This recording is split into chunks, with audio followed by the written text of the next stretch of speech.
वैकुंठ का न्याय, ज्ञान, धन और पवित्रता। सब चौंक गए थे जब वैकुंठ में पहली बार मां सरस्वती की आंखों में आंसू थे और मां लक्ष्मी मौन खड़ी थीं। कारण सिर्फ एक था, भगवान विष्णु का न्याय। कहानी उस समय की है जब वैकुंठ लोक में तीनों देवियां, मां सरस्वती, मां लक्ष्मी और मां गंगा एक साथ विराजमान थीं। तीनों ही अपने अपने गुणों में पूर्ण थीं। सरस्वती ज्ञान, विवेक और चेतना की देवी, लक्ष्मी धन, वैभव और ऐश्वर्य की अधिष्ठात्री, गंगा शुद्धता, तप और मोक्ष की धारा। लेकिन उस दिन एक प्रश्न ने वैकुंठ की शांति तोड़ दी। प्रश्न यह नहीं था कि भगवान विष्णु किसे प्रेम करते हैं।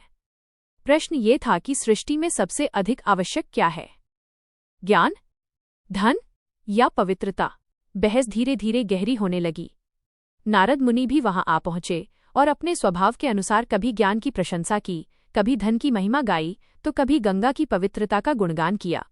इसी बीच मां सरस्वती के मन में एक पीड़ा जन्म लेने लगी। उन्हें लगा कि आज का संसार धन और बाहरी पवित्रता को तो पूज रहा है, लेकिन ज्ञान को भूलता जा रहा है।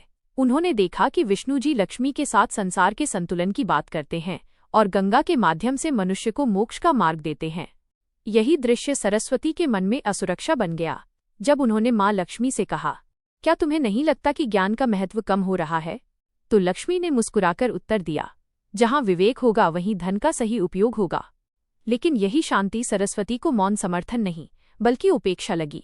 भावनाओं में बहकर उन्होंने श्राप दे दिया, तुम वैकुंठ छोड़कर पृथ्वी पर जन्म लोगी ताकि मनुष्य समझ सके कि धन अस्थायी है। लक्ष्मी ने कोई प्रतिवाद नहीं किया।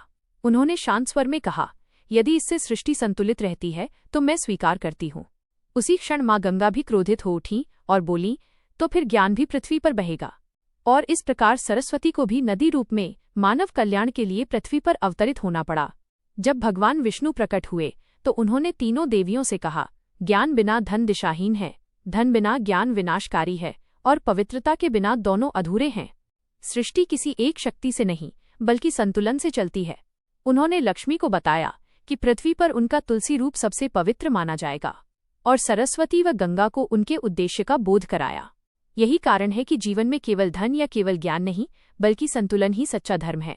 अगर आप भी मानते हैं कि ज्ञान, धन और पवित्रता तीनों का संतुलन ही जीवन को पूर्ण बनाता है, तो कमेंट में लिखिए, जय श्री हरि विष्णु।